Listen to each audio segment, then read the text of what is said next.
Манас эпосу адамзат тарыхынын бүтүндөй бир доорун, кайталангыс катмарын түзгөн көчмөн маданияттын, көчмөн рухтун көз кайкыган ажайып көрүнүшү, азыркы күнгө келип жеткен көөнөргүс көркөм руханий мурасы ыйык китеби, учурда аны дүйнө эли түшүнө алчу тилде айтып, ааламга жеткирүүгө аракеттер көрүлүүдө. Forget old men perhaps busy with your horse so far. Turn your attention to be batch. No one hand her in a wife. Called not both a single child. 12 groaning meanwhile all as one. Persons of woman be little. All of the fluid from the womb. Then dashing out quite real. The child fall what might cream. A future will he be seen. His voice the hawk and the whole tear. He clashed his words that kept them near. Handful of that he kept above. We impatient mother loads. Who is very sunny down? Tell me ladies quick me now. She's a Chinese spanner boy. She's hot as kid. Асель Садыбакашева Бишкек шаарындагы номер 88 Камбаралы Бобулов атындагы орто мектептин 8 класстын окуучусу. Манасты кыргыз жана англис тилинде айтып келет. Ал эпостун ичиндеги эң орчундуу окуяларын чагылдырган эпизоддорду тандап алып, элге жеткиликтүү болушу үчүн бир ыргакка салып оонго келтирип, айтууну өздөштүргөн. Монтип бир эле баштаганда башка дүйнөдөй болуп, эмне айтканымды билбей калам да.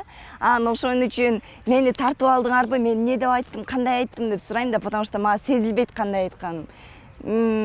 Мен ойлорум вообще башка жерде да. Көбүнчө мындай кээде көзүмө көрүнүп калат, кээде ойлорумда болуп калат.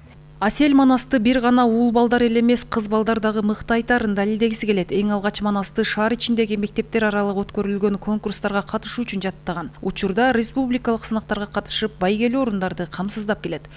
Негизи мектепте биздин балдар бармакта конкурскачы. Анткени деген кыздар айта албайт, балдар Манаска жакын деп айтышкан да.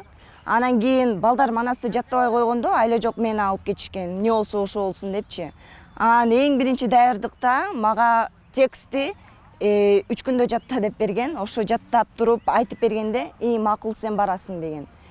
Текстти жаттагандан кийин мен айтып атканда мындай оонду өзүм тандагамда, башка оон айтыш керек болчу. Анан ошо оонду айтам, үнүмө да жакшы келет экен деп айтып алып алгам да өзүмө. Каарманыбыз англис тилине которулган Манас эпосундагы окуялардын кыргызчасын да кошо жаттайт. Ал бул эпизоддорду окуп чыгып, арасынан өзүнө жаккан окуяларды иргип алган. Байбичеси чыйырды, баянын угуп алыңар, какан аксуусу шарретти, баланын үнү барретти, карынды катуу сүзгөнү, эки колу толтура, камченгелди түшкөнү, бала жерди туйлады, барбар этип ыйлады, эркек бекен, кыз бекен, мага качан айтат деп, байбиче жашын тыйбады, көрө салган катынга, эркек экен дегенде, эсен таанып чыйырды, жатып калды сороюп, байбичеге нетти деп, марту басып кетти деп, кадынын баары чочуду, байбиче башын көтөрүп, эсин жыйып жошуду, аңтаңдабай катындар, аныктап көрчү капырлар, жерден алгы тездеди, тамылданын зайыбы, кенигин өзүн кестеди, оромолун колго алып, ороюн десе баланы, ошо кезде бул бала оңголун сууруп алганы, коку уялат нетти деп, 30дагы жигиттей колун сууруп кетти деп, канымжан айта салганы, бакырып жаткан баланы, бактолечерден алганы, 15теги баладай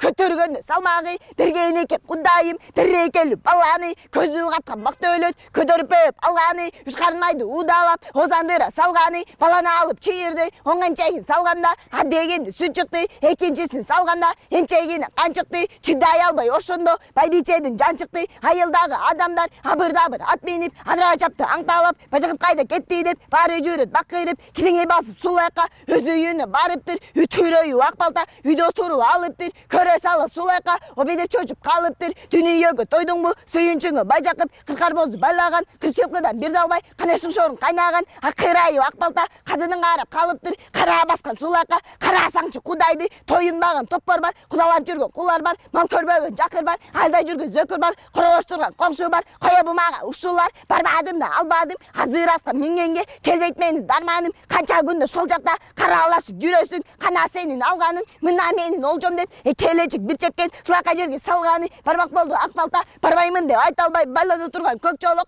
Ошақта сығылдым шайдандай, бала чағыл боқ жойып, атадым чықты чоқ жойып, айылға жақын көмсүйгі, азғанақты жабырла, атқалақты шабырла, қара жалы құлады, ақсұт қолын туып тұр, ширағын оңлып шып беріп, сұмсығы сығып телчедіп, енесіне ерчедіп, отырған кен бай жақып, ақбалы көрі ақырды, сүйінші де бақырды, айтқанымды тойыншы, бақтылы жақып сүйінші, қарығанды бай бечең, қабылан тапты сүйінші, аныққанды бай жақып, естен тағыны оң олды, сүйіншіңі ақбалта, алтын арғын бил қалта, қамбар бозын үйренен, қалап тұрып тоғыздал, айталадан етелі, ей, тезірек үйге жетелі. Ал эми Мелисбек уулу Рыскелди да кыргыз, англис, орус тилдеринде манас айтып келет. Эпос анын жан дүйнөсүнө жакын болгондуктан каармандардын образына сүңгүп кирип, окуяларды элге жеткиликтүү кылып айтат. Прем угускан туаланча, прем маланча кен байгурхан, прем байгурхан кен бабырхан, прем бабырхан кен төбейхан, прем төбейхан кен көгейхан, иссас вөчирен чыгай, зиянгес ван вас ногой, оразды үссен бай жақып, зей босан оф ногой, ногой везе майтыхан, for people in the second until his dute will get it, let you is, he kept his people in one piece, the rumor one was kan nogoi, wasn't about fighting force, his reputation kept bad foes, so when they get it, left him to make the makers, the desit fell greedy all okay, head of the Chinese man guess, as a kirgis, björterus, the kindness heroes outnumber, many was became widows, the young women into slice, I guess all girls they can't get. Жаш манасчыларга күч берип, алардын ийгиликтерине кубанган мугалимдер кандай гана сынактар болбосун окуучулары менен чогуу барышат. Аларга манасты үйрөтүп, кыргыз каада салттарын жайылтуу менен жаш муундарга өрнөк болуп келишет. Райондук конкурска кыргыз тилинде, андан кийин райондук конкурсту жеңип, шаардык конкурска кыргыз тилинде даярданганбыз. Былтыр жакшы жетишкендиктерге жетиштик. Эң биринчи, экинчи, үчүнчү орундарды. Мен англис тилинде манас айта алам деген конкурстун негизинде англис тилинде жана кыргыз тилинде даярданып калдык. Шаардык конкурстан баш байгени жеңип алдык. Андан кийин республикалык сынакка катыштык, жолдомо алдык. Манас эпосу бул кыргыз рухунун туу чокусу да. Бизде манастан ала турган көп нерселерибиз бар. Мында деген каада салтты, биримдикти, дегеле биздин ошол манас эпосу кыргыз элинин энциклопедиясы бардык ала турган нерселерибиз көп. Рыскелди келечекте залкар манасчылардын катарын толуктасам деп кыялданат. Ошонун негизинде көркөм адабияттарды көп окуп, кеп маданиятын мыктылап өздөштүрүү анын изги тилеги. Рыспай Исаков бул чоң манасчы, мен ошо Рыспай Исаковго окшоп айткым келет. Аны ошо Рыспай Исаковтой болуп, мыкты Азиянын мыкты манасчысы болгум келет. Каарманыбыз манас эпосундагы Саякбай Каралаевдин вариантын толугу менен окуп чыккан. Курч окуяны камтыган өзөктүү жерлерин өз чыгармачылыгы менен кооздоп, сүрөттөп, таасирдүү кылып айтат.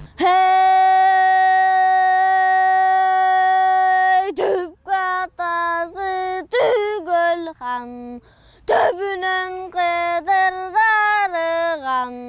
түпкө атасы кыргыздан, туулуптур каракан, каракандан угускан, угускандан алланча, алланчадан байгуркан, байгуркандан бабыркан, бабыркандан төбөйкан, төбөйкандан көгөйкан, андан чыйыршы кайкан, үчүнчүсү ногойкан, оразды үссөн бай жакып, ногойкандан тараган, кайрат мыкты зары күч, катылганды кылган түз, калган экен ногойкан, жалтамас болуп туулган, жалпыгадан угулган, кыжырына тигенде, душманга салган чуулган, алын койган өлгөндө, кайра келбесин жайды, кайран киши көргөндө, кайракыттай манжуудан, алаке деген кан чыгып, айбатынан жан чыгып, талдын баарын куратып, тандын баарын уратып, абасы жаткан кыргызды такырча абалды эми, ошондуктан алоке, одан бузап көртөлөп, катындардын баарысын жатын жаза тукулап, түркүн чуруу алды эми, димекти башка салды эми,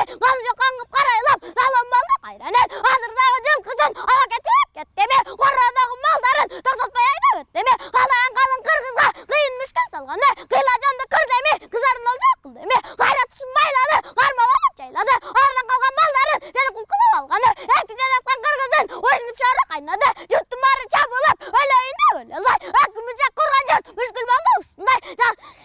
Жай-жайына кыргызды жалпы барын көчүрүп, арга калбай жашырга алды кетип бабаңга, бирөөдөн тубалдыга, бирөөдөн жапканга, бирөөдөн жиберенге, бирөө түшүп кетти